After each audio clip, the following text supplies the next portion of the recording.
Hey VC, it's Jonathan, the Cheap and Cheerful Record Collector. Hope everybody's doing well out there and enjoying this winter weather.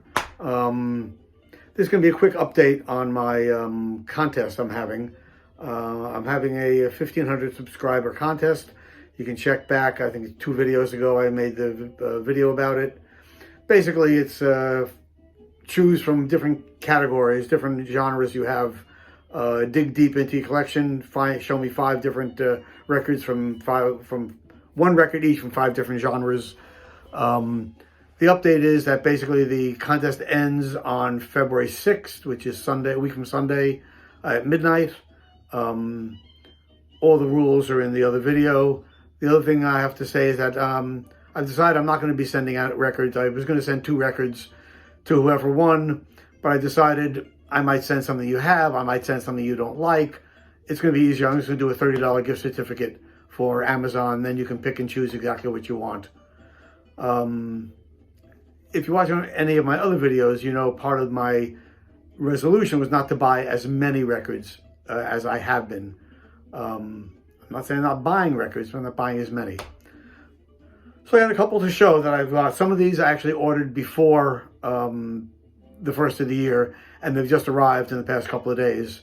Some things I've been wanting for a while, so I'm glad to be able to pick them up. First one I show you is John Prine, The Missing Years. Great double album. Originally released in 1991. This is a 2013 reissue. There's John. And it has The Sins of Mephisto, which I love. It's a Big Old Goofy World. Daddy's Little Pumpkin. Unlonely, Everything is Cool. Jesus, The Missing Years, and a previously unreleased The 3rd of July on Oh Boy Records, which I think is pretty much his label. Great label. Oh boy. So yeah, John Prine, The Missing Years. Been wanting this on vinyl for a while, so real happy to add that to my collection. Also, another one I've been wanting. I didn't have either of these. I got the Volume 1 a couple months ago, and I saw online I was able to pick up Volume 2, actually Volume 3, of the Traveling Wilburys. This is obviously with Dylan, Tom Petty, George Harrison, and Jeff Lynne. This is a great record. The recording is really atrocious. Now, I don't know if an original is as bad as this is, but it's so muddy, and it's just muddy as hell. There's no highs. It's just like, anyway, originally released in 1990. This is a 2016 release. I do love the record though. The music is just great. It's just, you know, not a great pressing or recording. It's really, anyway, glad to have it in the system anyway. I went shopping a couple weeks ago with Brian from Shamrock and Records to a local store. And this is a record I've been looking for on and off for years. Never really expected to find one. And it's Head by the Monkeys. Originally released in 1968. This is a 1985 Rhino pressing. It wasn't sealed. It was new, but I mean, in good, really good condition. Virtually brand new. There's Rhino The Monkeys. We all know this album from the movie they put out, Head. I'm old enough that I saw that when it first came out. No idea what happened in the movie. Couldn't figure it out. I don't think they could either. But the music's great. Music's really great. There you go, Head. And another one I found recently when I was at that same store, the local store. This album, I'd never seen this before. And it's a compilation from Blind Al Wilson. Al Wilson from the Canned Heat. Unfortunately, part of the 27 Club, died at 27 years old. This is a number of re-releases of things he did with Canned Heat. So you have On the Road Again, which everybody knows, Going Up the Country, Time Was, but other stuff that, a couple other things that weren't released with the Canned Heat. And always been a big fan of Al Wilson, great harmonica player and guitar player. On Sutro Park Records. Yeah, unfortunately we lost Al very young. I said 27 years old. Such a shame. Oh, and with it came a little booklet, which has the story of Al Wilson, everything about him, and things on each song on the album, little notes on each song, which is really nice. They have the introduction on side B is from the Woodstock concert. Really great. Al Wilson, Blind Owl.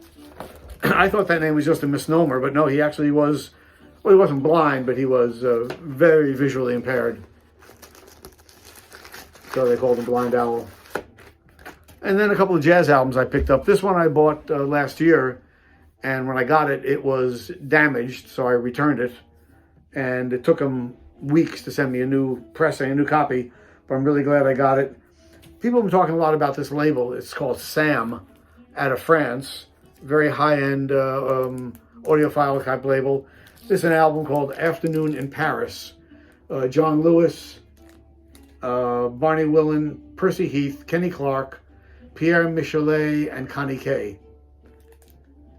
Fantastic. I mean, maybe the problem is I listened to this record, which is recorded so beautifully and sounds so great, and then right after this I put on the Traveling Wilburys, which sounded like shit compared to this.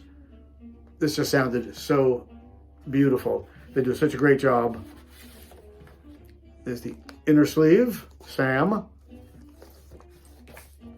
and there's the cool label. But very nice traditional bop jazz, bebop, not hard bop really, pretty more mellow than that. And also it came with it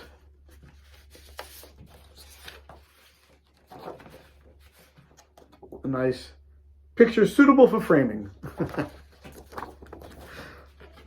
Afternoon in Paris on Sam Records in the original mono, which I like, because a lot of times a lot of these new jazz labels will come out, and even though they were originally recorded in mono, they do the repress in stereo, which I don't understand, but that's what you see. Next one is an album that might have been one of my first jazz albums I ever had, and I'll explain. The album is The Clown by Charles Mingus, and back in the day when I was in high school, probably in 1965, 64, 65, there was a guy on the radio named Gene Shepard. And you may know Gene Shepard because he wrote the book, In God We Trust, All Others Pay Cash, which the movie Christmas Story is based on. So Gene Shepard used to have a radio show in New York, and every night from 10:15 to 11 o'clock, he would just talk and read stories and tell stories about growing up in the Midwest in the 40s and 50s, and a great storyteller. And on this album, he does a story called The Clown, where he improvises a story with a Mingus band backing him up. So that was one of the reasons we picked this up way back in the early 60s, was that, oh, Gene Shepard's on that, it's got to be good. So that was my first introduction. I really got into this album back then. I love it, and I'm so glad to have it back in the collection. Originally released in 1957. This is a 2016 Speaker's Corner repress in mono, which is really nice. They reproduced the original Black Atlantic label. And just a great album. Mingus is, of course, at the top of his game. The first song, Haitian Fight Song, just phenomenal. And then there's Gene Shepard, who narrates it. So right around when I first got this, which probably was like 64 or so, probably around the next year, 65, I was in Greenwich Village with a friend of mine. I was like 16 years old. And we're walking around, and like we used to do, we used to go into the city and just go to the Greenwich Village and hang out. And we're walking by the Village Vanguard, and outside is a sandwich sign, and it says, afternoon concert, 3 o'clock, Charles Mingus. So we went in, and we got to see Mingus perform matinee. I mean, it looks like the band had just woken up, and they were just sort of stumbling into the club, but it was amazing to be able to see Mingus back in the 60s. So there you go, Mingus the Clown. Next one is an album I've wanted for a while, always looking for a nice copy. Originals are ridiculous. You always see the, nowadays you'll see the Jazz Wax or Wax Time or DOL and all that crap, which I refuse to buy because they're shitty recordings from from terrible digital sources. But this one, I saw and I grabbed it, and I'm really happy with it. It's not perfect, but it's very good. It's a John Coltrane Blue Train, and it is a back to black pressing, which I didn't realize at the time is the same as the Blue Note 75th anniversary, which is also from a digital source, but at least it's by Blue Note, and it's not a ripoff. So it sounds pretty damn good. I'm really glad to have it in my collection. Just a record I've always wanted. The only one I need now is Giant Steps by him, and I'm pretty much all set with my Coltrane collection. And the last one is another release I just got yesterday. I haven't even opened it up yet. And it's part of the Blue Note 80th anniversary, all done from original master tapes. And it's Jackie McLean and Destination Out, with Gretchen Moncour III on trombone, Jackie McLean on sax, Bobby Hutcherson on dribes, Larry Ridley on bass, and Roy Haynes on drums. Audiophile vinyl release, blah, blah, blah. But yeah, Jackie McLean, really dig him a lot, and really looking forward to ripping this open and digging into this today. So that's some of the newer stuff I got. I bought a bunch of other stuff, which I'll do another video in a couple of days to go through all that stuff. But yeah, I've had like 300 people view my contest video, but I've only had like 12 or 14 entries. So if you're interested in getting on the contest, you have until February 6th, Sunday at midnight. So get on it. Okay, folks, hey, thanks a lot for watching. If you're a new viewer, hit that little button down below to subscribe. I appreciate all the subscribers, and I appreciate people taking the time out of their day to watch my videos. Okay, until next time, peace.